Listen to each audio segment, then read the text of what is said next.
Friends, welcome to my YouTube channel Suvidha classes YouTube ಚಾನಲ್ಗೆ ಸ್ವಾಗತ.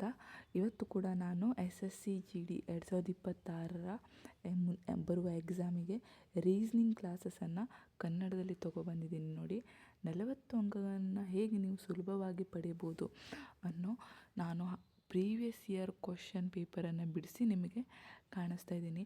Daily ಒಂದು 10 to 15 ಮಿನಿಟ್ಸ್ ಈ ಕ್ಲಾಸಸನ್ನು ನೋಡಿ ನಾನು 10 ಕ್ವಶನ್ಸನ್ನು ಒಂದು ಕ್ವಶನ್ ಪೇಪರಿಂದ 10 ಕ್ವಶನ್, ಒಂದರಲ್ಲಿ 20 ಕ್ವಶನ್ ಇದ್ದರೆ 10 ಕ್ವಶನನ್ನು ನಾನು ಡೈಲಿ ಸಾಲ್ವ್ ಮಾಡ್ತಾಯಿದ್ದೀನಿ. ಡೈಲಿ ಪ್ರಾಕ್ಟೀಸ್ ಮಾಡಿ, ಡೌಟ್ಸ್ ಇದ್ದರೆ ಕಮೆಂಟ್ ಮಾಡಿ. ಇಲ್ಲ, ಸುವಿಧಾ ಕ್ಲಾಸಸ್ ಅನ್ನೋ ನನ್ನ ಟೆಲಿಗ್ರಾಮ್ ಚಾನಲ್ ಇದೆ, ನನ್ನ ಡಿಸ್ಕ್ರಿಪ್ಷನಲ್ಲಿ ಸಿಗ್ತದೆ ಲಿಂಕ್, ಅದನ್ನ ಫಾಲೋ ಮಾಡಿ. ಏನಾದರೂ ಡೌಟ್ಸ್ ಇದ್ದರೆ ಕಮೆಂಟ್ಸ್ ಮಾಡಿ, ಆಯಿತಾ? ಈ ಥರ ಕ್ಲಾಸಸ್ ಕೇಳಿದ್ರಿ ಅಂದರೆ ನೀವು ಈಸಿಯಾಗಿ 40 ಮಾರ್ಕ್ಸನ್ನು ಪಡಿಬೋದು. ಸುಮ್ಮನೆ ಸಿಲೆಬಸ್ ನೋಡ್ಕೊತ ಕ್ವಶನ್ ಪೇಪರನ್ನು ಬಿಡಿಸ್ತೀನಿ ಅಂದರೆ ಆಗೋದಿಲ್ಲ. ನೋಡಿ, ಟೈಮ್ ಮ್ಯಾನೇಜ್ಮೆಂಟ್ ಬಹಳ ಮುಖ್ಯ. ನೀವಿಲ್ಲಿ ಟೈಮ್ ಹೇಗೆ ಸೇವ್ ಮಾಡ್ತೀರಾ, ಯಾವ ರೀತಿ ಕ್ವಶನಿಗೆ ಎಷ್ಟು ಟೈಮ್ ಉಳಿಸ್ತೀರಾ ಅನ್ನೋದೇ ಮೇನ್ ಆಗಿರುತ್ತೆ ಇಲ್ಲಿ. ಫಸ್ಟ್ ಕ್ವಶನಿಗೆ ಹೋಗುವ. ವಿತೌಟ್ ಟೈಮ್ ವೇಸ್ಟಿಂಗ್, ಫಸ್ಟ್ ಕ್ವಶನನ್ನು ನೋಡುವ. ನೋಡಿ, ಈ ಥರ ಲೆಂತಿ ಕ್ವಶನ್ ಇದ್ದಾಗ ನೀವು ಫಸ್ಟ್ ಕ್ವಶನ್ ಈ ಥರ ಬಂತು ಅಂದರೆ ಸ್ವಲ್ಪ ಹೊತ್ತು ಬಿಟ್ಟು ನೆಕ್ಸ್ಟ್ ಸ್ಕಿಪ್ ಮಾಡಿ ಎರಡನೇ ಕ್ವಶನಿಗೆ ಹೋಗಿ ಈ ಕ್ವಶನ್, ದೊಡ್ಡ ಕ್ವಶನನ್ನು ಲಾಸ್ಟಲ್ಲಿ ಬೇಕಾದ್ರೆ ಇಟ್ಕೋಬೋದು. ಏನಕ್ಕಂದರೆ ಫಸ್ಟ್ ಕ್ವಶನ್ ಲೆಂತಿಯಾಗಿ ಬಂದಾಗ ಎಕ್ಸಾಮಲ್ಲಿ ಭಯ ಆಗ್ತದೆ. ಒಂದೊಮ್ಮೆ ನಿಮ್ಮ ಹತ್ರ ಸಾಲ್ವ್ ಮಾಡಲಿಲ್ಲ ಅಂದರೆ ಅದೇ ನಿಮ್ಮ ಮೈನಸ್ ಪಾಯಿಂಟ್ ಕೂಡ ಆಗ್ಬೋದು. ನಾನಿಂದ ಹೆಂಗೆ ಸಾಲ್ವ್ ಮಾಡ್ಬೋದು ಅಂತ ಕಾಣಿಸ್ತೀನಿ. ನೋಡಿ, ಕನ್ನಡದಲ್ಲಿ ಇರ್ತದೆ ಕ್ವಶನ್ನು, ಹೆದರೋ ಅವಶ್ಯಕತೆ ಇಲ್ಲ. ನಾನು ಇಂಗ್ಲೀಷಲ್ಲಿ ತೊಗೊಂಡಿದ್ದೀನಿ, ಎಕ್ಸ್ಪ್ಲೇನ್ ಕನ್ನಡದಲ್ಲಿ ಮಾಡ್ತೀನಿ ನಿಮಗೆ. ಕ್ವಶನ್ ಏನು ಹೇಳುತ್ತೆ ಅಂದರೆ, 7 ಜನ ಇದ್ದಾರೆ, EFGHKL ಒಂದು ರೌಂಡ್ ಸರ್ಕಲಲ್ಲಿ ಕುಂತಿದ್ದಾರೆ. ಸೆಂಟರ್ ಮುಖ ಮಾಡಿ ಕುಂತಿದ್ದಾರೆ. ಸೆಂಟರ್ ಮುಖ ಮಾಡಿ ರೌಂಡ್ ಸರ್ಕಲಲ್ಲಿ 7 ಜನ ಕುಂತಿದ್ದಾರೆ. ಇಲ್ಲೊಬ್ಬರು ಅಂದರೆ 2 ಆಯಿತಾ, 3 4 ಆಯಿತಾ, 5 6 ಆಯಿತಾ, 7 1 2 3 4 5 6 7 ಜನ ಆದ್ರಲ್ವಾ. ಈಗ ಇವರು ಯಾವ ರೀತಿ ಅರೇಂಜ್ಮೆಂಟ್ಸಲ್ಲಿ ಕೊಟ್ಟಿದ್ದಾರೆ ಅಂದರೆ, only 2 people sit between H and G when counted from the right of H. ಇದನ್ನು ಹೋಲ್ಡಲ್ಲಿ ಇಡುವ ಅಂತ ಹೇಳ್ತಿದ್ದಾರೆ. ಅಂದರೆ H ಮತ್ತು Gನ ನಡುವೆ 2 ಜನ ಕುಂತಿದ್ದಾರೆ. ಅದು ಯಾವಾಗ? Hನ ಬಲಗಡೆಯಿಂದ ಲೆಕ್ಕ ಮಾಡಿದಾಗ ಅಂತ ಹೇಳಿದ್ದಾರೆ. ನೆಕ್ಸ್ಟ್ ಇನ್ನು 3 ಜನರ ಬಗ್ಗೆ ಕೊಟ್ಟಿದ್ದಾರೆ. ನೋಡಿ, ಇಲ್ಲಿ only 3 people sits between L and N. L ಮತ್ತು Nನ ನಡುವೆ 3 ಜನ ಕೊಟ್ಟಿದ್ದಾರೆ. ಅದು ಯಾವಾಗ? Nನ ಬಲಭಾಗದಿಂದ ಕೌಂಟ್ ಮಾಡಿದಾಗ. N ಇಲ್ಲಿದ್ದಾನೆ, ಅಥವಾ ಎಲ್ಲಾದರೂ ಬರ್ಕೊಳ್ಳಿ. Nನ ಬಲಭಾಗದಿಂದ ಕೌಂಟ್ ಮಾಡಿದಾಗ 3 ಜನ ಕೂತಿದ್ದಾರೆ. ಯಾರ ನಡುವೆ? Only 3 people. Only 3 people sit between L and N from right of the N. Nನ ಬಲಭಾಗದಿಂದ ಮಾಡಿದಾಗ 1 2 3 L ಇಲ್ಲಿ ಕುಂತಿದ್ದಾರೆ. ಎಲ್ಲವರೆಗೆ 3 ಜನ ಕುಂತಿದ್ದಾರೆ ಅಂತ ಹೇಳಿದ್ದಾರೆ. ನೆಕ್ಸ್ಟ್ ನೋಡಿ, ಮುಂದೆ ಹೋಗುವ. G sits immediate right of N. G ತಕ್ಷಣ Nನ ಬಲಗಡೆಯಲ್ಲೇ ಕುಂತಿದ್ದಾನೆ, ಅಂದರೆ G ಇಲ್ಲೇ ಅಂದ, ಆಯಿತಾ? ನೆಕ್ಸ್ಟ್ ಏನು ಕೊಟ್ಟಿದ್ದಾರೆ? K sits immediate right of E. ಇಲ್ಲೆಲ್ಲಾದರೂ K ಮತ್ತು E ಕಾಣ್ತಾನ? ಇಲ್ಲ. ಫಸ್ಟ್ ಇದಕ್ಕೆ ಹೋಗುವ. Only 2 people sit between H and G. G ಇಲ್ಲಿದ್ದಾನಲ್ವಾ, H ಹಾಗಾಗಿ ಬರಿಬೋದು. ಅಂದರೆ ಯಾವಾಗ? H ಮತ್ತು Gನ ನಡುವೆ 2 ಕುಂತಿದ್ದಾರೆ. ಯಾವಾಗ? Hನ ಬಲಗಡೆಯಿಂದ ಮಾಡಿದಾಗ. ಬಲಗಡೆ ಅಂದರೆ ಈ ಸೈಡ ಬರ್ತದೆ, ಹಿಂಗೆ ಹೋದರೆ ಬಲ. ಇಲ್ಲಿ ಇವನು ಕೂತಿದ್ದಾನೆ ಅಂದರೆ ನೀವಲ್ಲಿ ಕುಂತಿದ್ದಾರೆ, ಈ ಸೈಡ್ ಮುಖ ನೀವೇ ಕುಂತಿದ್ದೀರಾ ಅಂತ ಇಮ್ಯಾಜಿನ್ ಮಾಡ್ಕೊಂಡು ನಿಮ್ಮ ಬಲ ಯಾವುದಾಗುತ್ತೆ? ಇದಾಗುತ್ತೆ. ನಿಮ್ಮ ಬಲ ಈ ಸೈಡ್ ಆಗುತ್ತೆ. ಇಲ್ಲಿ ಕುಂತಿದ್ದಾರೆ ಅಂದರೆ ಇದು ಬಲಬದಿ ಆಗ್ತದೆ. G 2ನೇ ಸ್ಥಾನದಲ್ಲಿ ಬರ್ತಾನೆ. 1 2 ಬಿಟ್ಟರೆ ಇಲ್ಲಿ ಆಗ್ತಾನೆ, ಅಂದರೆ H ಇಲ್ಲಿ ಬರ್ತಾನೆ. ನೋಡಿ, H ಮತ್ತು only 2 people sit between H and G. 2 ಕುಂತಿದ್ದಾರೆ H ಮತ್ತು Gನ ನಡುವೆ. ಯಾವಾಗ? Hನ ಬಲಗಡೆಯಿಂದ ಹೋದಾಗ, ಆಯಿತಾ? ನೆಕ್ಸ್ಟ್ ನೋಡಿ, ಇದು ಕೂಡ ಕವರಪ್ ಆಯಿತು ಅಲ್ವಾ? ಈಗೆಂತ ಉಳಿತು? ಇ ಉಳಿತು ನಮಗೆ, ಇ ಅಲ್ವಾ. K sits immediate right of E. Immediate right, ಈನ ಬಲಗಡೆಯಲ್ಲಿ ಕೆ ಕುಂತಿದ್ದಾನೆ. ಇಲ್ಲಿ ಕುಳ್ಳಿಕ್ಕಾಗ್ತದೆ, ಮತ್ತೊಬ್ಬ ಬರೀಲಿಕ್ಕಿಲ್ಲ.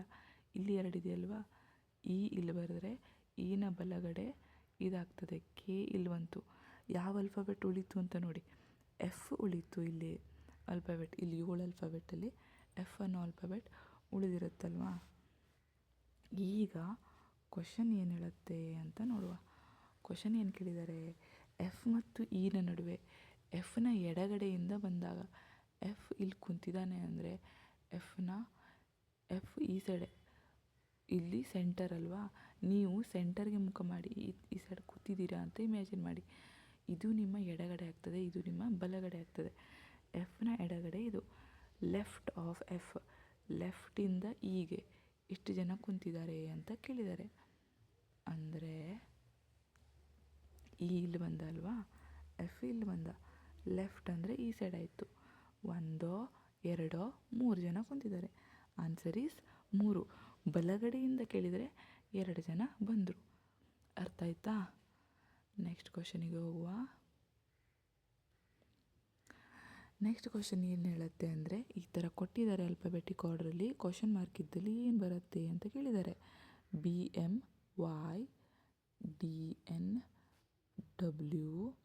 ಇಲ್ಲಿ ಡ್ಯಾಶ್ ಹಾಕುವ. ಬಿ ಆದಮೇಲೆ ಸಿ ಬಿಟ್ಟಿದ್ದಾರೆ, ಡಿ ತೊಗೊಂಡ್ರೆ ಇ ಬಿಟ್ಟು ಎಫ್ ತಗೊಳ್ಳೋದು. ಈ ಆಪ್ಷನ್ ಕ್ಯಾನ್ಸಲ್ ಆಯಿತು, ಇಲ್ಲಿ ಇ ಅಂತ ಬರೆದಿದ್ದಾರಲ್ವ, 3 ಆಪ್ಷನ್ ಉಳಿತು. ನೆಕ್ಸ್ಟ್ ಎಮ್ ಆದಮೇಲೆ ಎನ್ ಆದಮೇಲೆ ಓ, ಇಲ್ಲಿ ಯಾವುದನ್ನು ಬಿಟ್ಟಿಲ್ಲ. ಓ ಅಂದರೆ ಈ ಆಪ್ಷನ್ ಕ್ಯಾನ್ಸಲ್ ಆಯಿತು. ನೆಕ್ಸ್ಟ್ ಲಾಸ್ಟ್ ಏನು ಬಂತು, ಇದು ವಾಯ್. ವಾಯ್ನ ಹಿಂದೆ ಅಂದರೆ WXY ಉಲ್ಟ ಬಂತ, ಇದರ ಹಿಂದೆ ಹೋಗಬೇಕು. ಅಂದರೆ ಯಾವುದು, ಡಬ್ಲ್ಯೂನ ಹಿಂದೆ STUVWX, YZ ಅಲ್ವಾ ಆಲ್ಫಾಬೆಟ್. ಇಲ್ಲಿ ವಾಯ್ ಬಂದಿದೆ, ನೆಕ್ಸ್ಟ್ ಡಬ್ಲ್ಯೂ ಬಂದಿದೆ ಅಂದರೆ ಬ್ಯಾಕ್ವರ್ಡ್ ಹೋಗಿದ್ದಾರೆ, ಒಂದನ್ನು ಬಿಟ್ಟಿದ್ದಾರೆ. ಮತ್ತೆ ಒಂದನ್ನು ಬಿಟ್ಟು ಬ್ಯಾಕ್ವರ್ಡ್ ಹೋಗಬೇಕು. U is a answer. ನೋಡಿ, ಇದು ಕರೆಕ್ಟ್ ಆನ್ಸರ್ ಆಗಿರ್ತದೆ. ನೆಕ್ಸ್ಟ್ ಕ್ವಶನಿಗೆ ಹೋಗುವ. ನೆಕ್ಸ್ಟ್ ಕ್ವಶನ್ ಏನು ಹೇಳುತ್ತೆ, ಓನಿಯನ್ ಅಂದರೆ ಈರುಳ್ಳಿ, ತರಕಾರಿ ಮತ್ತು ಶರ್ಟ್, ಟಿ ಶರ್ಟ್ ಅಥವಾ ಶರ್ಟ್ ಬಟ್ಟೆ ಅದು. ಇದನ್ನು ಯಾವ ರೀತಿ ಬರಿಬೋದು, ತರಕಾರಿಯಲ್ಲಿ ಈರುಳ್ಳಿ ಬಂತಲ್ವಾ, ಶರ್ಟ್ ಒಂದು ಬೇರೆದು, ಅಂದರೆ ಇದು ಕರೆಕ್ಟ್ ಆನ್ಸರ್. ನೆಕ್ಸ್ಟ್ ಹೋಗುವ. ಇನ್ ಅ ಸರ್ಟೇನ್ ಕೋಡ್ ಲ್ಯಾಂಗ್ವೇಜ್ BASE ಅನ್ನು 8970, ASET ಅನ್ನು 0697 ಅಂತ ಬರೆದಿದ್ದಾರೆ. ಅಂದರೆ ಟೀಯನ್ನು ಯಾವ ರೀತಿ ಕೋಡ್ ಲ್ಯಾಂಗ್ವೇಜಲ್ಲಿ ಬರೀಬೋದು ಅಂತ ಕೇಳಿದ್ದಾರೆ. ಇಲ್ಲಿ ನೋಡಿ, ASE ರಿಪೀಟ್ ಆಯಿತಾ, ಯಾವ್ಯಾವ ನಂಬರ್ ಇರ್ಬೋದು, 9 ಇದೆ, 7 ಇದೆ, 0 ಇದೆ. ಅಂದರೆ 6 ಟೀನ ಮೂಲ್ಯ ಸಂಖ್ಯೆ 6 ಬಂತಾ. ನೋಡಿ, ಇದು 30 ಸೆಕೆಂಡ್ಸಲ್ಲಿ ಸಾಲ್ವ್ ಮಾಡೋ ಕ್ವಶನ್ಸು. ನಿಮಗೆ ಪ್ರಾಕ್ಟೀಸ್ ಇದೆ ಅಂದರೆ ಆರಾಮ್ಸೆ ಆಗುತ್ತೆ, ಟೆನ್ಷನ್ ಮಾಡ್ಕೊಳ್ಳೋದಿರಲ್ಲ. ಪಟ್ಟ ಬಿಡಿಸಿ 2 ಮಾರ್ಕ್ಸ್ ಫ್ರೀ ಸಿಕ್ಬಿಡುತ್ತೆ. ನೋಡಿ, ಈ ಥರ ಚಿತ್ರ ಕೊಟ್ಟಿದ್ದಾರೆ. ಇದಿಲ್ಲಿ ಬಂತಾ, ಇಲ್ಲ. ಇದಿಲ್ಲಿ ಬರ್ತದಾ, ಇಲ್ಲ. ಇದಿಲ್ಲಿ ಬಂತಾ, ಇಲ್ಲ. ಇಲ್ಲಿ ನೋಡಿ, ಇಲ್ಲಿದೆ. ಇದು ಕರೆಕ್ಟ್ ಆನ್ಸರ್. ನೋಡಿದ್ರೆ ಆರಾಮ್ಸೆ ಆಗೋ ಕ್ವಶನ್ಸು. ಅದಕ್ಕೆ ಹೇಳೋದು, 40 ಮಾರ್ಕ್ಸನ್ನು ಸುಲಭವಾಗಿ ಕ್ವಶನ್ ಮಾಡ್ಬೋದು, ಬಟ್ ನಿಮಗೆ ಟೈಮ್ ಮ್ಯಾನೇಜ್ಮೆಂಟ್ ಮಾಡೋದು ಗೊತ್ತಿರಬೇಕು. ಕ್ವಶನ್ ಏನು ಬೀಳುತ್ತೆ ಅಂತ ಮೊದಲೇ ನಿಮಗೆ ಗ್ಯಾರಂಟಿ, ಕಾನ್ಫಿಡೆನ್ಸ್ ಇತ್ತು ಅಂದರೆ ನೀವು ಪಕ್ಕಾ ಪಾಸ್ ಆಗ್ತೀರಾ. ನೆಕ್ಸ್ಟ್ ಕ್ವಶನಿಗೆ ಹೋಗುವ. 173, 151, 130, 110, 91. ನೆಕ್ಸ್ಟ್ ಏನು ಬರುತ್ತೆ ಅಂತ ಕೇಳಿದರೆ, ಡಿಫರೆನ್ಸ್ ಏನು ಹೇಳಿದೆ ನಾನು, ವ್ಯತ್ಯಾಸವನ್ನು ನೋಡಬೇಕು ಫಸ್ಟು. ಇದರ ಡಿಫರೆನ್ಸ್ 21, 22, ಇದರದ್ದು 21, ಇದರದ್ದು 20, ಇದರದ್ದು 19. ಅಂದರೆ ನೋಡಿ, ಒಂದು ಸೀರಿಯಲ್ ಪ್ರಕಾರ ಇರ್ತದೆ, ಇಲ್ಲ ಮಗ್ಗಿಯಲ್ಲಿ ಇರ್ತದೆ, ಏನಾದರೂ ಒಂದು ಕಾಣಿಸುತ್ತೆ ನಿಮಗೆ. ಇದು ಸೀರಿಯಲ್ ಪ್ರಕಾರ ಅಂದರೆ ಮೈನಸ್ ಆಗ್ತಾ ಹೋಗಿದೆ. 22, 21, 20, 19 ಅಂದರೆ ನೆಕ್ಸ್ಟ್ 18 ಮೈನಸ್ ಮಾಡಬೇಕು. ಇದರಲ್ಲಿ 18 ಮೈನಸ್ ಮಾಡಿದ್ರೆ ಎಷ್ಟು ಬರುತ್ತೆ? 18 ಮೈನಸ್ ಮಾಡಿದ್ರೆ 91ರಲ್ಲಿ ಮೈನಸ್ 18 ಮಾಡಿದ್ರೆ 73 ಆನ್ಸರ್. ನೆಕ್ಸ್ಟ್ ಕ್ವಶನಿಗೆ ಹೋಗೋಣ. ನೆಕ್ಸ್ಟ್ ಕ್ವಶನ್ ಏನು ಹೇಳುತ್ತೆ ಅಂದರೆ ಆಪರೇಟರ್. ಇವೆಲ್ಲ ಕನ್ನಡದಲ್ಲಿರುತ್ತೆ. ನಾನು ಇಂಗ್ಲೀಷಲ್ಲಿದ್ದೀನಿ ಅಂತಲೇ ನಿಮಗೆ ಟೈಮ್ ವೇಸ್ಟ್ ಮಾಡ್ತಾ ಇಲ್ಲ. ಕನ್ನಡದಲ್ಲಿದ್ದಾಗ ನಿಮಗೆ ಓದಲಿಕ್ಕೆ ಈಸಿ ಆಗ್ತದೆ. ಮತ್ತು ನೀವು ಎಷ್ಟು ಕ್ವಶನ್ ಪೇಪರ್ ಸಾಲ್ವ್ ಮಾಡ್ತೀರಲ್ಲ, ಪೂರ್ತಿ ಕ್ವಶನ್ ಅಷ್ಟೇ ಓದಬೇಕಾಗಿರಲ್ಲ. ನಿಮಗೆ ಗೊತ್ತಾಗ್ಬಿಡ್ತದೆ ಇದು ಈ ಕ್ವಶನ್ ಇದನ್ನೇ ಹೇಳುತ್ತೆ ಅಂತ. ಈಸಿ ಮೆಥಡ್ ಇವು. ಅದಕ್ಕೆ ಹೇಳ್ತಾ ಇರೋದು ಕ್ವಶನ್ ಪೇಪರನ್ನು ಸಾಲ್ವ್ ಮಾಡಿ ಆರಾಮ್ ಪಾಸ್ ಆಗ್ಬೋದು. ಇದನ್ನು ಇಂಗ್ಲೀಷ್ ಅಲ್ಫಾಬೆಟಿಕ್ ಆರ್ಡ್ರಲ್ಲಿ ಬರೆದಾಗ ಅಂದರೆ ABCD ಯಾವುದು ಫಸ್ಟ್ ಬಂತು? A ಫಸ್ಟ್ ಅಲ್ವಾ? ಈ ಥರ ಬರೆದಾಗ ಒಂದರ ಕೆಳಗೆ ಒಂದು ಯಾವುದು ಬರುತ್ತೆ ಅಂತ ಕೇಳಿದರೆ A ಬಂತಾ, ನೆಕ್ಸ್ಟ್ E ಬಂತು ಆಲ್ಫಾಬೆಟಿಕ್ ಆರ್ಡ್ರಲ್ಲಿ, next EFGHIJKLMNO, next P, next QR, S, O ಮತ್ತು ಸಲ ಇದೆ ಅಲ್ವಾ?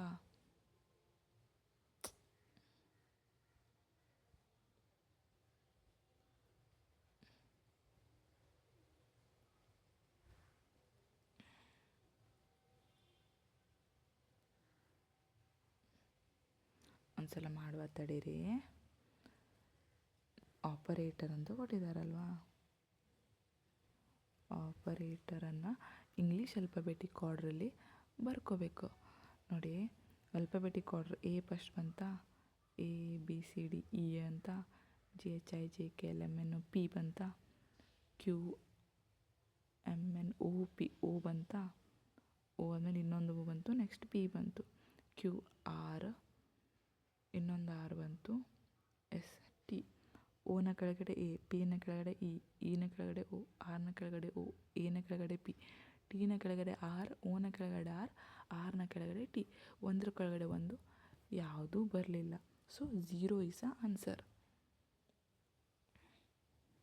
ನೆಕ್ಸ್ಟ್ ಕ್ವಶನಿಗೆ ಹೋಗುವ. ಅರ್ಥ ಆಗ್ತಿದೆಯಲ್ವಾ? ಏನಾದರೂ ಡೌಟ್ಸ್ ಇದೆ ಅಂದರೆ ಪ್ಲೀಸ್ ಕಮೆಂಟ್ ಮಾಡಿ. ಸುವಿಧಾ ಕ್ಲಾಸಸ್ ಅಂತ ಯೂಟ್ಯೂಬ್ ಚಾನಲ್ ಇದೆ ನೋಡಿ, ಅದಕ್ಕೆ ಸಬ್ಸ್ಕ್ರೈಬ್ ಆಗಿ. ಅದರಲ್ಲಿ ನೀವು ಮೆಸೇಜ್ ಮಾಡ್ಬೋದು ಏನಾದರೂ ಡೌಟ್ಸ್ ಇದೆ ಅಂದರೆ. ಇಲ್ಲ ನನ್ನ ಯೂಟ್ಯೂಬ್ ಚಾನಲ್ ಕೆಳಗಡೆನೂ ಮೆಸೇಜ್ ಮಾಡಿ. ಇಲ್ಲಿ ನೋಡಿ, ಫ್ರಾಮ್ ಅಂತ ಕೊಟ್ಟಿದ್ದಾರೆ. ಇದು ಸ್ವಲ್ಪ ಟ್ವಿಸ್ಟೆಡ್ ಕ್ವಶನ್ನು, ಅರ್ಥ ಮಾಡ್ಕೊಂಡು ಅದರಲ್ಲಿ ಇದೆ. ಫ್ರಾಮ್ ಅಂತ ಕೊಟ್ಟಿದ್ದಾರೆ. ಈ ಥರ ಕಡಿಮೆ ಬೀಳೋದು, ಯಾಕಂದರೆ ಈಸಿಯಲ್ಲೇ ಬೀಳುತ್ತೆ. ಇದು ಸ್ವಲ್ಪ ಟ್ವಿಸ್ಟೆಡ್ ಆಗಿದೆ. ನಿಮಗೆ VLEG ಅಂತ ಕೊಟ್ಟಿದ್ದಾರೆ, MDVY. ಯಾವುದನ್ನು ಕೇಳಿದ್ದಾರೆ ಅಂದರೆ UNDI ಯಾವ ರೀತಿ ಬರುತ್ತೆ ಅಂತ ಕೇಳಿದ್ದಾರೆ. ನಾವು ಯಾವಾಗೂ ಕ್ವಶನ್ ಕೇಳಿದಾಗ ಇದಕ್ಕೆ ಕಂಪೇರ್ ಮಾಡ್ತಿದ್ವಲ್ಲ, F ಮತ್ತು Wಗೆ ಅಜಗಜಾಂತರ ವ್ಯತ್ಯಾಸ ಇದೆ. Mಗೆ Fಗೆ ಬಹಳ ವ್ಯತ್ಯಾಸ ಇದೆ. Vಗೆ Mಗೆ ಅಂದರೆ V ಎಂಡಲ್ಲಿ ಬಂದರೆ M ಸ್ಟಾರ್ಟಿಂಗಿಂದ ಬರೋ ಅಲ್ಫಾಬೆಟ್ಟು, F ಕೂಡ ಸ್ಟಾರ್ಟಿಂಗಿಂದ ಬಂದರೆ F, W ಲಾಸ್ಟಲ್ಲಿ ಬರೋ ಅಲ್ಫಾಬೆಟ್ಟು. ಸೊ ಯಾವುದಕ್ಕೂ ಲಿಂಕ್ ಇಲ್ಲ ಅಂದಾಗ ಈ ಅಲ್ಫಾಬೆಟ್ ಇದರಲ್ಲಿ ಎಲ್ಲರೂ ಬರುತ್ತಾ? ಇದು ಬರುತ್ತಾ ನೋಡಿದಾಗ F ಇಲ್ಲಿ ಬಂತಲ್ವ, 3ನೇ ಅಲ್ಫಾಬೆಟ್. V ಕೂಡ 3ನೇ ಅಲ್ಫಾಬೆಟ್. ಸೊ U ಇಸ್ 3ನೇ ಅಲ್ಫಾಬೆಟ್ ಆನ್ಸರಲ್ಲಿ ಬರುತ್ತೆ. ಇಲ್ಲಿ ಬರಲ್ಲ, ಇಲ್ಲಿ ಬರಲ್ಲ. ಇವೆರಡರಲ್ಲಿ ಉಳಿತು ಅಲ್ವಾ? ಈಗ ನಾವು ಲಾಸ್ಟ್ ವರ್ಡ್ ಕಂಡುಹಿಡಿದ್ರೆ ಆನ್ಸರ್ ಬಂದುಬಿಡುತ್ತಾ? ಕರೆಕ್ಟ್ ತಾನೆ? ಲಾಸ್ಟ್ ವರ್ಡ್ E ಇದೆ.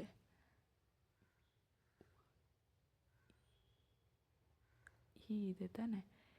E ಹೆಂಗೆ ಬಂತು? ಇಲ್ಲ ಸೆಕೆಂಡ್ ವರ್ಡ್ ಕಂಡುಹಿಡಿದ್ರೂ ಕೂಡ ನಮಗೆ ಆನ್ಸರ್ ಬರುತ್ತೆ. ನೋಡಿ, ಈಗ ನಮಗೆ ಸೆಕೆಂಡ್ನೇ ವರ್ಡ್ ಕಂಡುಹಿಡಿಯುವ. ನೆಕ್ಸ್ಟ್ ಇಲ್ಲಿ F ಇದೆ, ಇಲ್ಲಿ A ಇದೆ, ಡಿಫರೆನ್ಸ್ ಅಲ್ಲೇ ಇದೆ ಅಲ್ವಾ?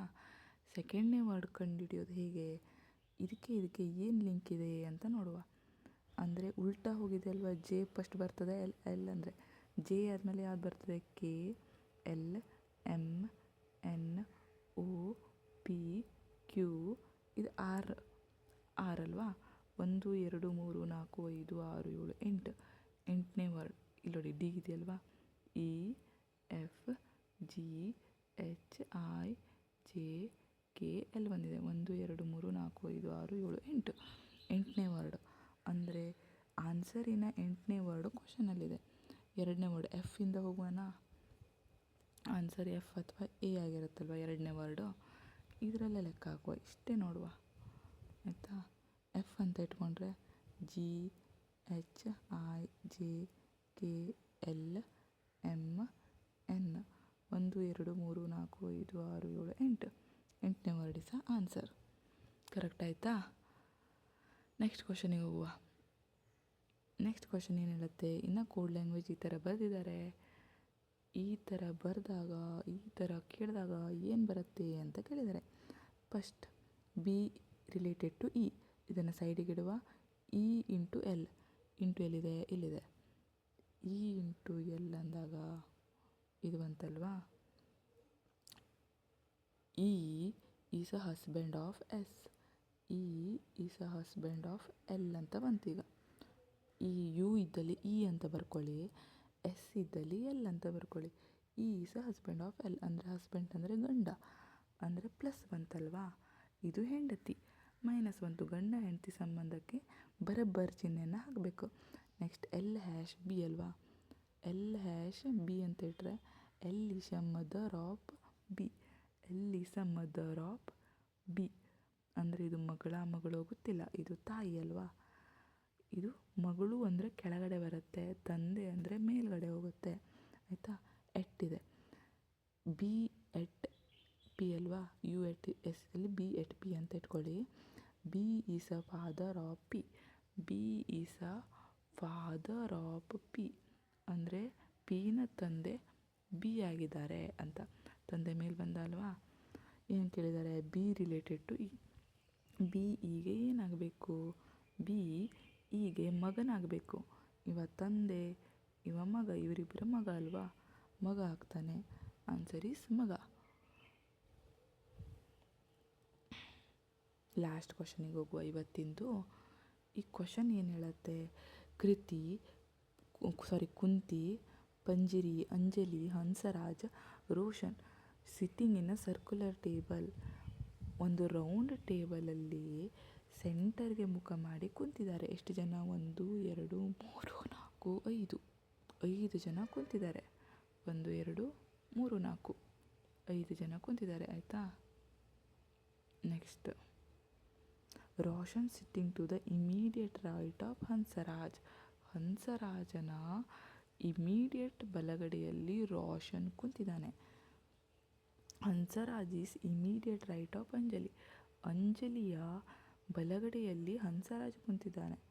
ಪಂಜರಿ is immediate neighbour of Kunti and Roshan.